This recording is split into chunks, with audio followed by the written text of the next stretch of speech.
Oh well, we're just going back now to our house, but we were out shopping today. Yeah.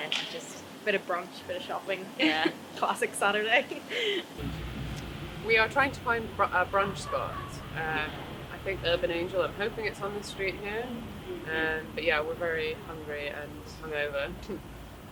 I wasn't raised in Edinburgh, I was raised halfway between Glasgow and Edinburgh. Exactly halfway, because there's a house in our town called the Halfway House, which is where the horses and coaches used to stop to refresh and change over in the 18th century, early 19th century. What name of that area is? Whitburn in West Lothian, near Polkemmet Estate and Polkemmet Colliery. Is that a historic house, is it? Not really, it's just now a dwelling house on the side of the road. Probably not many people even know its background now, but I believe that one of Robert Burns's daughters married the person in that house. Robert Burns, the poet, you know. I've not really been doing a lot. I was looking after the grandchildren this morning, so I've just come down for a couple of pints. And usually I'm walking in the hills. I live up at the barracks, so I'm usually walking up there in the hills and that. But yeah, I generally come down for a couple of pints. That's it. I was in the supermarket and I went to TK Maxx to buy bed sheets because I actually I moved here like during lockdown, Right. but now I've decided that I'm staying, so I'm just redoing up my room. Buying lots of new stuff. I'm just going on a walk with my friend. Yeah, well, we're just wandering around. Are you local to Edinburgh? Yes, we live in Leith. We just moved here. We were actually just going for a walk. Nothing specific. We're actually both from Belfast, Northern Ireland, so we've been friends since we were 8, Yeah. I think. And then we lived like apart, like Niamh lived in Dundee and I lived in Dublin. And then I moved over to Edinburgh last year. So we were just saying that, like it was so nice to just walk around town together. Because like when was the Yeah. last time we did that? Whenever we were like 15 probably. So Yeah. to be like adults and get to do it was nice. And just chat about like normal stuff rather than being like, so what's happening in your life? How, Yeah. how have the last 2 years of your life been or something? Catch yeah. me up. No, we live in London, but we came up a couple of months ago. Obviously, because London's more restricted than here, so I'm Scottish. She's just my friend from London. Did you grow up in London as well? Or? I grew up here and in England as well. You grew up in England. I grew up in England, yeah, not here. I grew up in Madrid, and then I moved here when I was 18 for university, to Glasgow, and then recently I moved here.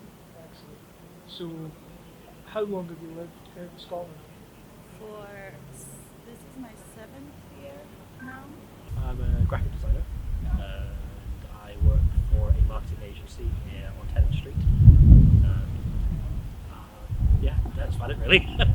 Is there any sort of interesting projects that you've worked on recently? Not many that I can talk about. Unfortunately, there's a lot of marketing stuff, and I sign like NDAs every day, so I can't really talk about that. Unfortunately. I'm retired now. I was in the army for quite a long time, and the army was more or less my life. But in the last 20 years, I worked as an assistant nurse in the hospital. Actually, this city, I really like this vibe of the city. I like its architecture, and I feel better by just walking and experiencing the vibe of the city. So it actually really helps me, especially these days. I'm sort of work as a junior doctor in Edinburgh. I work in psychology of child and adolescent mental health. So we work across 6 school clusters in Edinburgh, basically building like resilience and coping mechanisms in young people. So it's needed to think now more than ever, unfortunately. I wanted to be a game designer actually. I played a lot of Super Nintendo when I was a kid, so whenever I saw like a platform game, I would get like a little notepad and I would draw levels. Like I had like 100-page notepad just filled with shit drawings, sorry for language. And I wanted to do that for a long time, but then I took one look at like a coding book. I was like, no, I'm good. Yeah, I'm done. As an early teenager, I wanted to go into the church to be a minister of the church. and that's what I eventually did. Yeah, so I'm a session vocalist, which means that I do studio work for different people. So I am in a couple of bands as a backing vocalist, but usually I just like hop through bands. You know what I mean? Do you play any instruments? Yeah, I play the piano and the ukulele a little bit. That's a hard question. Yeah. What would you say is the biggest challenge you've had in your entire lives? Adolescence, teenagehood. Gosh, it's quite a big question. I don't know. Biggest challenge. You know what? I'm gonna come back to you on that one. Finding a I think. boyfriend. Yeah. I actually suppose, cliche as it is, like my job, I think especially at the minute, like we're trying to, I think, combat probably a mental health crisis that's coming down the way, but also simultaneously being blocked by what's causing the mental health crisis. So we're trying to be innovative in how we can like access children and young people in their mental health, knowing that there's like a tsunami down the road, which is a challenge and really frustrating at times, knowing that like we've got the facility to do it, but like not being able to. So that's me, I think. Yeah, probably similar vibes, to be honest. I think then like becoming an adult, like properly with like first job and think just like on the terms with like all the new responsibilities and stuff, and just trying to balance that with also still like having like good fun and just like chilling as well. I think that's That I'm experiencing right now. Actually, this is trying to meet people. This is really challenging right now, and I would really like to meet people. The meaning.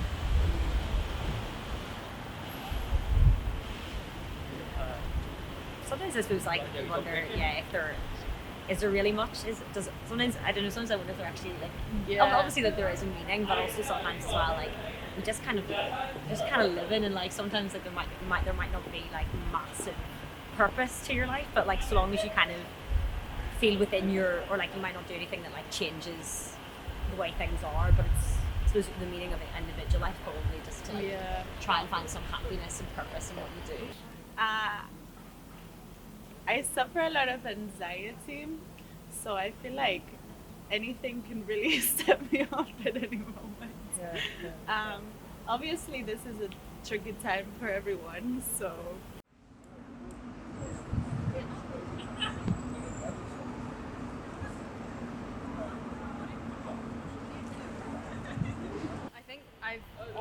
I get this like feeling often whenever I'm traveling of like how insignificant you are as a person, which I actually find comforting. I know that sounds kind of depressing, as in like we don't matter, but I find it quite like comforting in the sense that like we can get so bogged down on like, oh, what did I say in that conversation? That was so weird, or like, oh, maybe I shouldn't have done that or whatever. But then I think just traveling, because I think it makes you realize just how many people are in the world that you're like, my life really doesn't matter, and that's actually kind of good. Like I'm happy with that. Like I'm happy to just like live my life and like.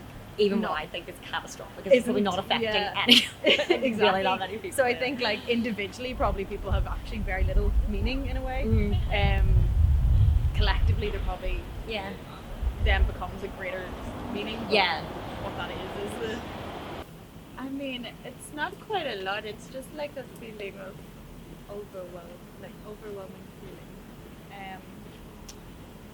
But yeah, to be honest, I mean, before lockdown, life was a struggle too. So I feel like this time has at least given me some time to like refocus and regain some energy.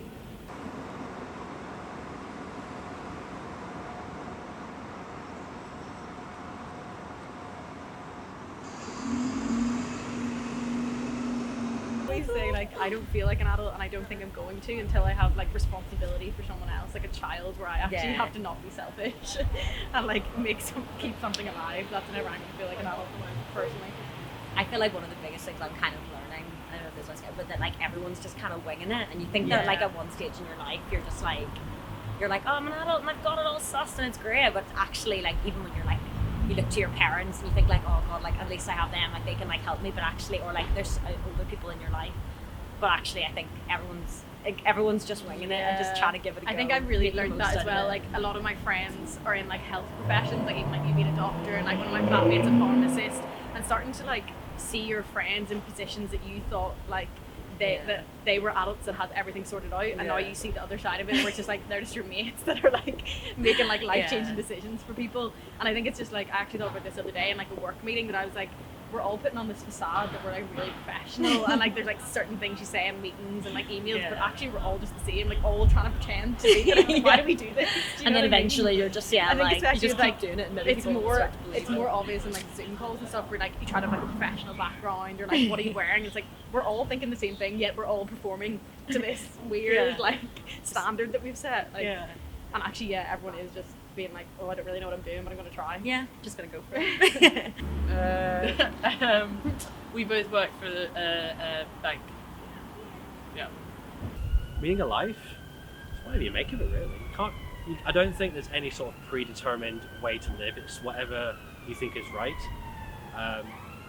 If I had to sort of simmer it down, I'd say to learn. Always be learning. I don't know if it is a meaning, but like when people ask what do we live for, I would say that we live for like making the best of our lives in our own understanding of this. How do you feel about the direction of the country? Scotland or the United Kingdom? I think both are going in a rather dangerous direction. I think casting adrift from the European Union will leave us very isolated and at risk. I think we imagine that we can go on our own. There's some kind of fantasy of people maybe my age who were born just after the war, really didn't know about the war except what we heard from our parents, who think that we can just stand on our own 2 feet, but things are so different now. No nation can stand on its own 2 feet. We need to cooperate and we need to collaborate. So I think the direction is not healthy economically. I think the same principles would apply, I believe, to Scotland. Independence is a very positive word, but its meaning and its practicalities are a massive challenge, very similar, if not even more challenging than the United Kingdom leaving the EU, in my opinion. And others disagree, but I feel very strongly about that. Scotland, I'm not close enough to the politics here. I think independence is a big problem, given we are such a small nation. So it'll be interesting to see how that pans out. Although Nicola Sturgeon's grown on me since COVID. And I would say the United Kingdom, I don't think it's in the best state, given Brexit looming, but I think that we're very resilient. So yeah, I'm nervous. I don't think it's the best place to live at the moment, but I don't think anywhere in the world is. Personally, what do you think, though?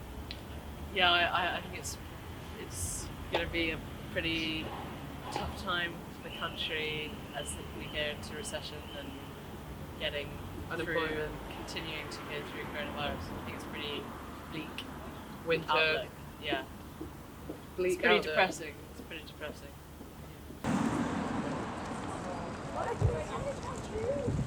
My earliest memory, now that's a thing. I've never thought about that. I have early memories. For example, one was we used to have gala days in our area, and my grandfather was from a town called Armadale near Whitburn. So we would go there for their gala day. So my uncle was 2 years older than me, so he was like a brother. And I remember us being all excited about the gala day, running up the outside stone steps to my great-grandmother's and great-grandfather's house, apartment, flat, and running in all excited. And my great-grandfather, the only memory of him was him sitting in the chair and turning and looking at us, kind of frowning, as much as say, calm down. And we just kind of retreated like this. We never ever challenged our parents or our grandparents, and certainly not our great-grandparents.